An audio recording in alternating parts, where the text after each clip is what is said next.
Toreo!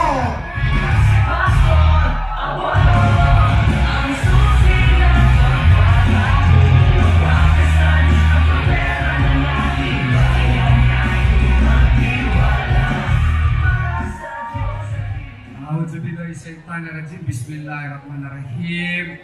Assalamualaikum warahmatullahi wabarakatuh. Magandang gabi, Quezon City! Let me begin by saying gratitude is the greatest of all virtues and is the parent of all of them. Gusto ko pong pasalamatan si Congressman Bong Sontay for having us here at saka ang buong Duterte. Mga kaibigan, ako po si Attorney Israelito Bobertorion. Ako po ang official spokesperson ni Pastor Apollo Sikibuloy. Ako rin yung nag-assist ni Tatay Digong nun sa kanyang kaso at saka yung sa impeachment case ni Inday Sara. Ako po ay nandito dahil gusto ko pong ibahagi sa inyo. Alam ko po marami sa inyo kumbinsido na mag-Duterte na. Pero ngayong gabi, kumbinsihin ko kayo, walain ninyo ang lahat na pagdududa ninyo kay Pastor Apollo Sikibuloy at butuhan po ninyo. Sino ba si Pastor Apollo Sikibuloy? Si Pastor Apollo Sikibuloy ay galing sa kahirapan. Siya po ay lumaki doon sa paanan ng bundok ng Apo sa Kalinan, Davao City. Siya po ay nag-aral ng mabuti, naging scholar ng Biblia, naging ministro, and in 1985, he founded the Kingdom of Jesus Christ, which has only 50 members. And look at it now, it has 7 million members present in 2,000 cities and 200 countries. Ako po ay Muslim. Iba-iba po ang relihiyon natin. Dapat po gamitin natin ang ating moralidad pag desisyon sa isang tao sumala or pursuant to our belief. Let us not use our set of beliefs to judge other persons. Especially in this case, si Pastor po, nakita po niyo ang kanyang mga achievements. Lahat po ng kanyang mga tinatayo katulad ng SMNI. Pinagpala po ng Puong May Kapal. Kaya po naging magnet siya ng envy ng politika. Anong ginawa? Ang best friend niya. Sino ang best friend niya? Si Tatay Digong. Noong vice mayor pa lang si Tatay Digong, kasama na sila. Naging mayor si Tatay Digong, sinuportahan niya. Nung tumakbong congressman, sinuportahan niya. Nung tumakbong presidente, sinuportahan niya. Ngayon naman, sinusuportahan niya si Inday Sara. Wala po noong plano magpolitiko si Pastor. Nandyan na po sa kanya ang lahat. Siya lang po ang isang mayaman na tao na maski tingnan po ninyo lahat ng kanyang propriedad. Wala po maski isang propriedad sa kanyang pangalan. Ganyan po siya na pagkatao.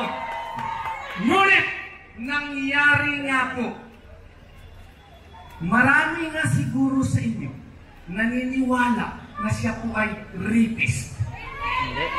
Alam nyo bakit? Kasi kung tingnan niyo yung mainstream media, pinipintal na po ang pagkatao niya na itim. Marami siguro sa inyo ay naniniwala na totoo po yun. Hindi po totoo yun. Produkto lang yun ng isang napakasamang pamulitika dito sa ating bansa. And what is my proof?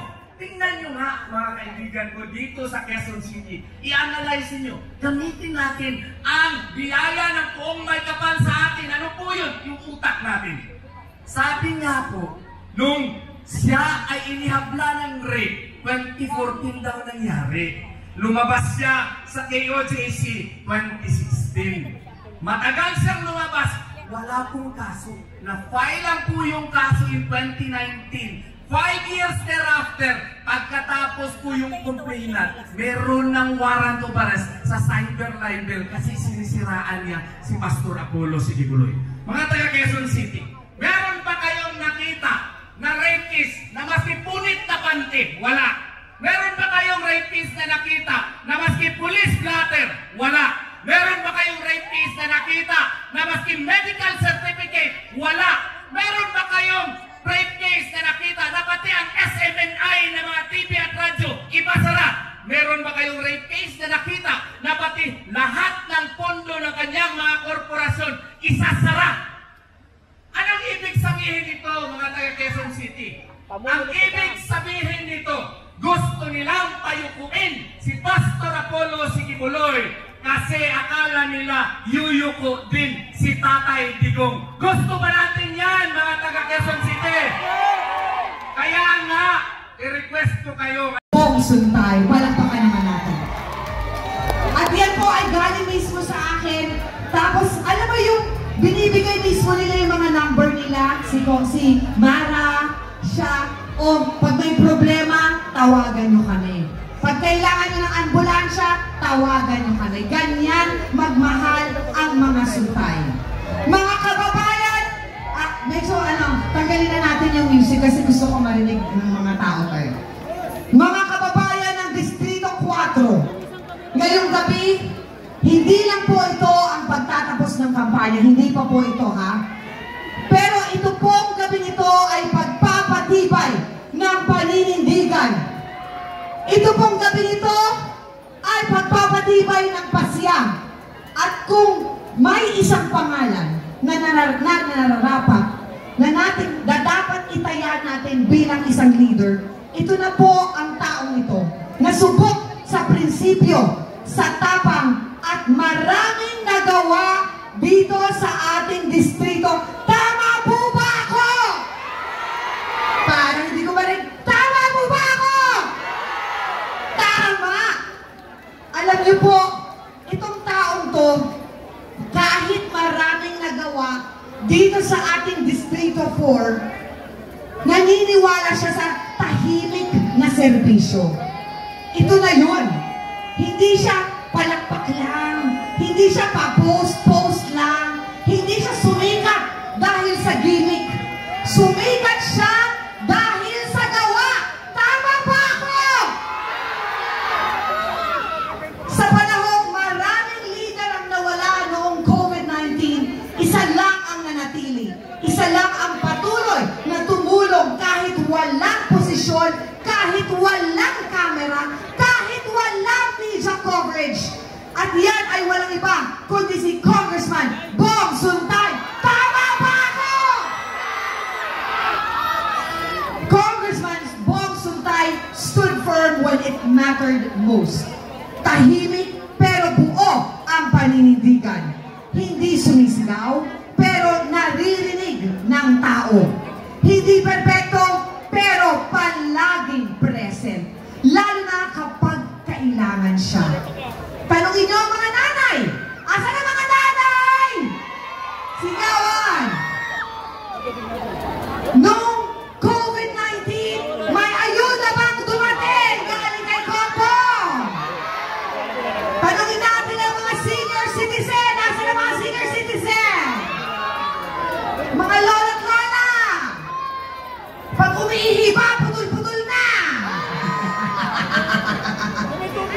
Tanong ko, may libreng check-up at gamot ba tayo galing kay Kopong? Meron. Tanungin natin ang mga estudyante. Asan ang mga estudyante? May scholarship ba at may suporta? Meron. At higit sa lahat, tanungin natin ang buong barangay. Mga barangay, palagi bang nandyan si Bong Suntay kahit kung wala siya sa posisyon, nandyan pa rin siya para tumulong? Yan po si Bong Suntay. Kaya mga kadistrito ko, sa dami ng nagsasabing sila ang solusyon, isa lang ang kailanman hindi nagbenta ng dangal. Isa lang ang kailanman hindi nang iwan sa serbisyo. At higit sa lahat, isa lang ang tunay na leader na maaasahan. Hindi lang sa simula, kundi hanggang sa dulo. At ngayong gabi, buong puso ko pong ipinakikilala sa inyo ang haligi ng disente at tapat na pamumuno, ang leader na may isang salita, ang leader na buo ang loob, at ang susunod na kongresista ng Distrito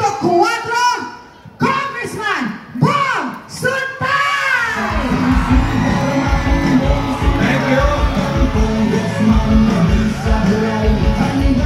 Thank you, Giselle. Happy birthday sa'yo. Good evening pa!